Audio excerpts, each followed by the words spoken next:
السلام علیکم ورحمت الله وبرکاته.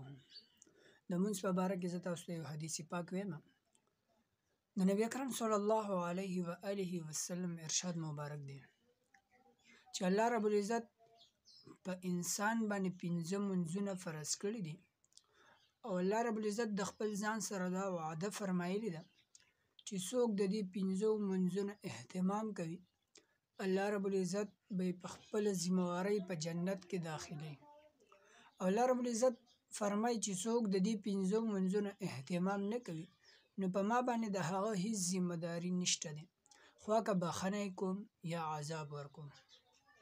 بل حدیث پاک کې راځي نبی علیه الصلاۃ والسلام یو ځل حضرت سلمان فارسی رضی الله عنه سره د جمعې په موسم کې بهر تشریف فرماو. نبی علیه الصلاۃ والسلام د یو ونې څانګه ونیوله او هغه وړقوله چې د هغې په وجه د هغه څانګې نه چې کومې پاڼې په هغې پسې نښتې وې ټولې وغورځېدې. بیا نبي علیه الصلاۃ والسلام تپوس کوي سلمانه تپوس نه کوي چې داسې مې ولې وکړل؟ هغه ورته فرمایي عقاید و جهان وښایي داسې ولې تاسو وکړل؟ نبي علیه الصلاۃ والسلام وفرمیل چې کله مسلمان بنده په اخلاص سره اودس وکړي او کله لمونځ کوي نو د هغه نه ګناهونه داسې دوړېږي لکه څنګه چې د دې ونې نه دا پاڼې دوړېږي.